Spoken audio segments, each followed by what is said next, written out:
بسم اللہ الرحمن الرحیم۔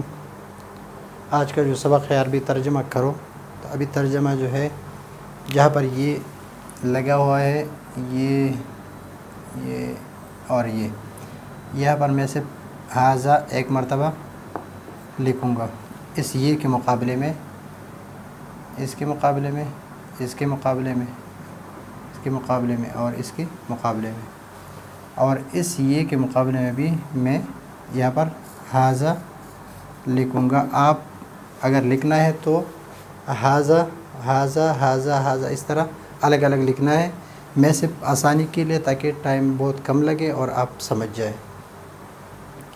ابھی ہاذا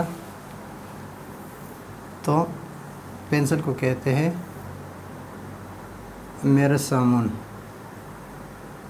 مرسم، کھڑکی، شباک،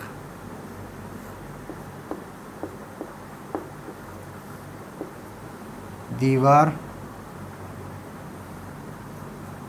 جدار۔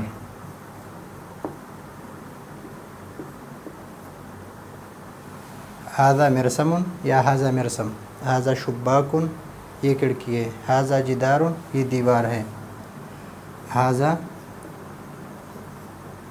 عمود یا ہاذا عمود، اور لڑکا ہاذا ولد، ولدن یا ولد۔ تو اس کا معنی ہے ہاذا مرسمن یہ پینسل ہے، ہاذا شباکن یہ کھڑکی ہے، ہاذا جدارن یہ دیوار ہے، ہاذا عمودن یہ ستون ہے، ہاذا ولدن یہ لڑکا ہے۔ ابھی اگر آپ نے بولنا ہے تو آپ نے بولنا اس طرح ہے، ہاذا مرسم، ہاذا شباک، ہاذا جدار، ہاذا عمود، ہاذا ولد۔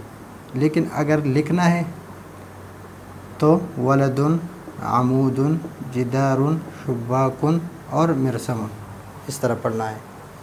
یہاں پر ہاذا رجل، رجل، باپ ہاذا والد، سعید ہاذا سعید، ہاذا مدرس۔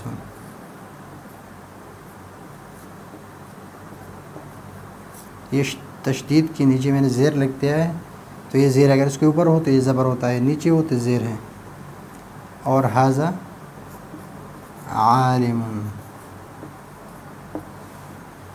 تو اگر آپ نے بولنا ہے تو ہاذا رجل، ہاذا ولد، ہاذا سعید، ہاذا مدرس، ہاذا عالم۔ اگر لکھنا ہے تو ہاذا رجل، ہاذا ولد، ہاذا سعید، ہاذا مدرس، ہاذا عالم۔